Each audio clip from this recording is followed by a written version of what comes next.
Matthew Henry's Commentary on the Whole Bible. 1 Kings 5. The great work which Solomon was raised up to do was the building of the temple. His wealth and wisdom were given him to qualify him for that. In this, especially, he was to be a type of Christ, for he shall build the temple of the Lord, Zechariah 6 verse 12. In this chapter we have an account of the preparations he made for that and his other buildings. Gold and silver his good father had prepared in abundance, but timber and stones he must get ready, and about these we have him treating with Hiram king of Tyre. 1. Hiram congratulated him on his accession to the throne, verse 1. 2. Solomon signified to him his design to build the temple and desired him to furnish him with workmen, verses 2 to 6. 3. Hiram agreed to do it, verses 7 to 9. 4. Solomon's work was accordingly well done and Hiram's workmen were well paid, verses 10 to 18. Solomon's agreement with Hiram, 1014 BC. 1. And Hiram king of Tyre sent his servants unto Solomon, for he had heard that they had anointed him king in the room of his father, for Hiram was ever a lover of David. 2. And Solomon sent to Hiram, saying, 3. Thou knowest how that David my father could not build an house unto the name of the Lord his God for the wars which were about him on every side, until the Lord put them under the soles of his feet. But now the Lord my God hath given me rest on every side, so that there is neither adversary nor evil occurrent. 5. And, behold, I purpose to build a house unto the name of the Lord my God, as the Lord spake unto David my father, saying, Thy son, whom I will set upon thy throne in thy room, he shall build a house unto my name. 6. Now therefore command thou that they hew me cedar trees out of Lebanon, and my servants shall be with thy servants, and unto thee will I give hire for thy servants according to all that thou shalt appoint, for thou knowest that there is not among us any that can skill to hew timber like unto the Sidonians. 7. And it came to pass, when Hiram heard the words of Solomon, that he rejoiced greatly, and said, Blessed be the Lord this day, which hath given unto David a wise son over this great people. 8. And Hiram sent to Solomon, saying, I have considered the things which thou sentest to me for, and I will do all thy desire concerning timber of cedar, and concerning timber of fir.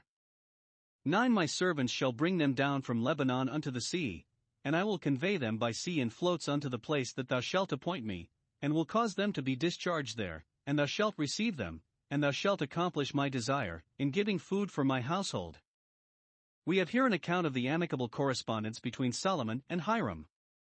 Tyre was a famous trading city, that lay close upon the sea, in the border of Israel. Its inhabitants, as should seem, were none of the devoted nations, nor ever at enmity with Israel, and therefore David never offered to destroy them, but lived in friendship with them.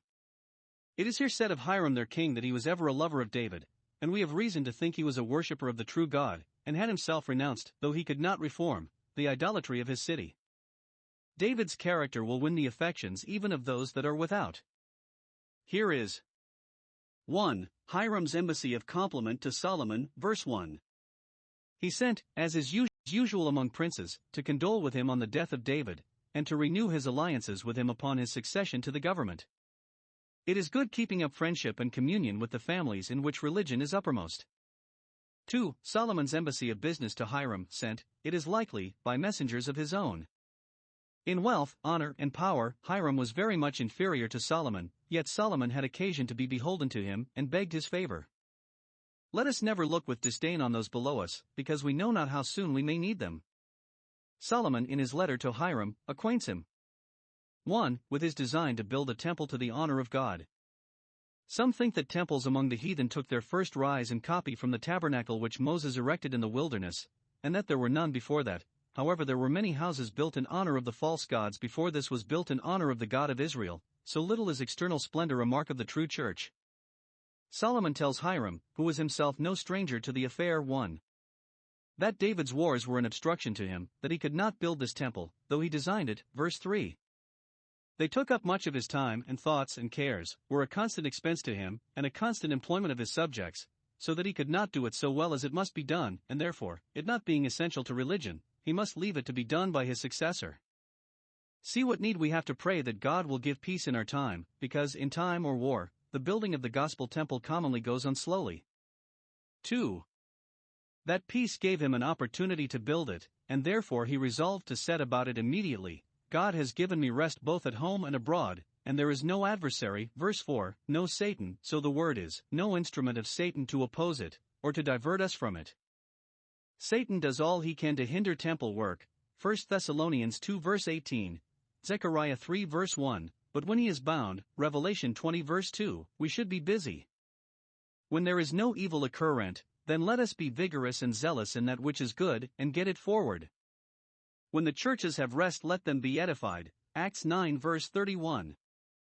Days of peace and prosperity present us with a fair gale, which we must account for if we improve not. As God's providence excited Solomon to think of building the temple, by giving him wealth and leisure, so his promise encouraged him. God had told David that his son should build him a house, verse 5. He will take it as a pleasure to be thus employed, and will not lose the honor designed him by that promise. It may stir us up much to good undertakings to be assured of good success in them. Let God's promise quicken our endeavors. 2. With his desire that Hiram would assist him herein. Lebanon was the place whence timber must be had, a noble forest in the north of Canaan, particularly expressed in the grant of that land to Israel, all Lebanon, Joshua 13 verse 5. So that Solomon was proprietor of all its productions. The cedars of Lebanon are spoken of as, in a special manner, the planting of the Lord, Psalm 109 verse 16, being designed for Israel's use and particularly for temple service. But Solomon owned that though the trees were his, the Israelites had not skill to hew timber like the Sidonians, who were Hiram's subjects. Canaan was a land of wheat and barley, Deuteronomy 8 verse 8, which employed Israel in the affairs of husbandry, so that they were not at all versed in manufactures, in them the Sidonians excelled. Israel in the things of God are a wise and understanding people, and yet, in curious arts, inferior to their neighbors. True piety is a much more valuable gift of heaven than the highest degree of ingenuity. Better be an Israelite skillful in the law than a Sidonian skillful to hew timber. But, the case being thus, Solomon courts Hiram to send him workmen and promises, verse 6, both to assist them, my servants shall be with thy servants, to work under them, and to pay them, unto thee will I give hire for thy servants, for the laborer, even in church work, though it be indeed its own wages, is worthy of his hire. The evangelical prophet, foretelling the glory of the church in the days of the Messiah, seems to allude to this story, Isaiah 60, where he prophesies 1. That the sons of strangers, such were the Tyrians and Sidonians, shall build up the wall of the gospel temple, verse 10. Ministers were raised up among the Gentiles for the edifying of the body of Christ. 2. That the glory of Lebanon shall be brought to it to beautify it, verse 13. All external endowments and advantages shall be made serviceable to the interests of Christ's kingdom. 3. Hiram's reception of and return to this message. 1. He received it with great satisfaction to himself. He rejoiced greatly, verse 7, that Solomon trod in his father's steps, and carried on his designs, and was likely to be so great a blessing to his kingdom. In this Hiram's generous spirit rejoiced, and not merely in the prospect he had of making an advantage to himself by Solomon's employing him. What he had the pleasure of he gave God the praise of. Blessed be the Lord, who has given to David, who was himself a wise man, a wise son to rule over this great people. See here, 1. With what pleasure Hiram speaks of Solomon's wisdom, and the extent of his dominion. Let us learn not to envy others either those secular advantages, or those endowments of the mind wherein they excel us. What a great comfort it is to those that wish well to the Israel of God to see religion and wisdom kept up in families from one generation to another, especially in great families and those that have great influence on others. Where it is so, God must have the glory of it. If to godly parents be given a godly seed, Malachi 2 verse 15, it is a token for good and a happy indication that the entail of the blessing shall not be cut off. 2.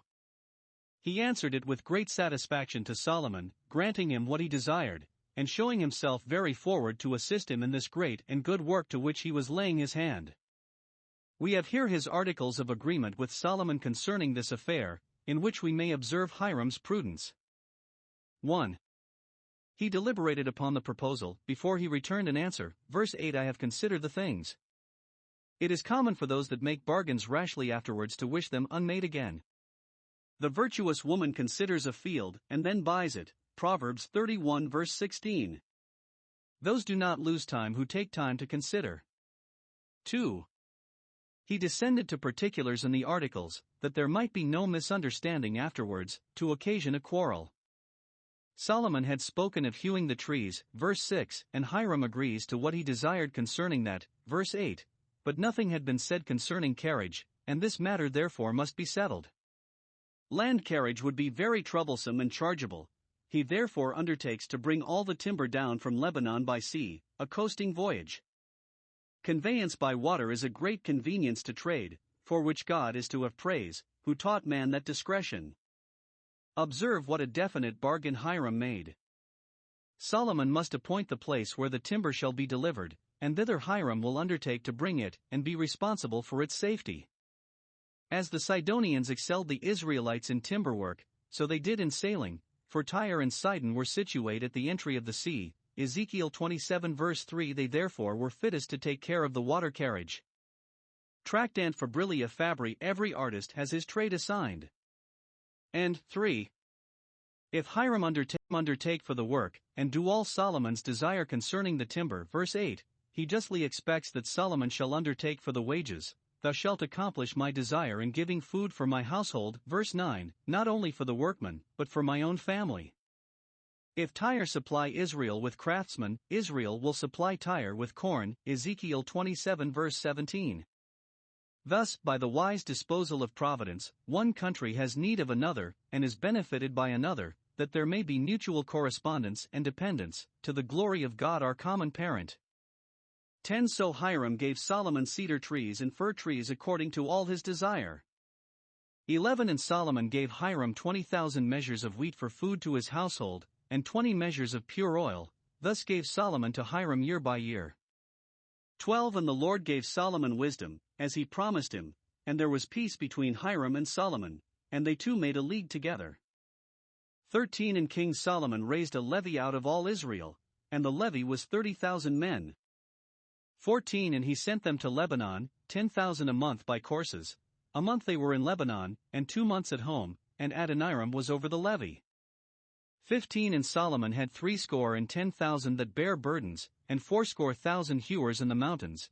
16. Beside the chief of Solomon's officers which were over the work, 3,300, which ruled over the people that wrought in the work. 17. And the king commanded, and they brought great stones, costly stones, and hewed stones, to lay the foundation of the house. 18. And Solomon's builders and Hiram's builders did hew them, and the stone squarers, so they prepared timber and stones to build the house. Here is 1. The performance of the agreement between Solomon and Hiram. Each of the parties made good his engagement. 1. Hiram delivered Solomon the timber, according to his bargain. Verse 10. The trees were Solomon's, but perhaps Materiam suprabat opus, the workmanship was of more value than the article. Hiram is therefore said to deliver the trees. 2. Solomon conveyed to Hiram the corn which he had promised him. Verse 11. Thus let justice be followed, as the expression is, Deuteronomy 16 verse 20, justice on both sides, in every bargain. 2. The confirmation of the friendship that was between them hereby. God gave Solomon wisdom, verse 12, which was more and better than anything Hiram did, or could give him, but this made Hiram love him, and enabled Solomon to improve his kindness, so that they were both willing to ripen their mutual love into a mutual league, that it might be lasting. It is wisdom to strengthen our friendship with those whom we find to be honest and fair, lest new friends prove not so firm, and so kind as old ones. 3. The laborers whom Solomon employed in preparing materials for the temple. 1. Some were Israelites who were employed in the more easy and honorable part of the work, felling trees and helping to square them, in conjunction with Hiram's servants. For this he appointed 30,000, but employed only 10,000 at a time, so that for 1 month's work they had 2 months' vacation, both for rest and for the dispatch of their own affairs at home. Verses 13 and 14. It was temple service, yet Solomon takes care that they shall not be overworked. Great men ought to consider that their servants must rest as well as they. 2. Others were captives of other nations, who were to bear burdens, and to hew stone. Verse 15. And we read not that these had their resting times as the other had, for they were doomed to servitude. 3. There were some employed as directors and overseers. Verse 16.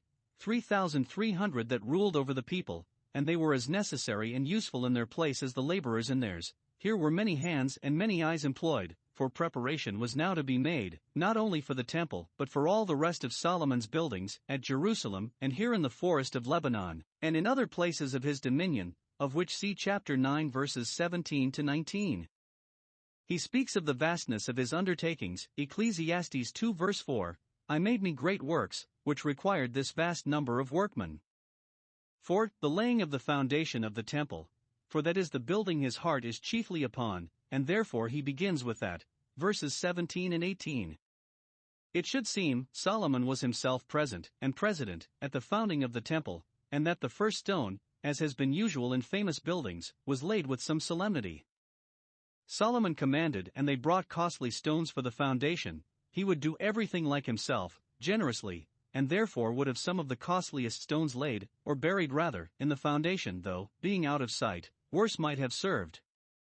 Christ, who is laid for a foundation, is an elect and precious stone, Isaiah 28 verse 16, and the foundations of the church are said to be laid with sapphires, Isaiah 54 verse 11, compare Revelation 21 verse 19.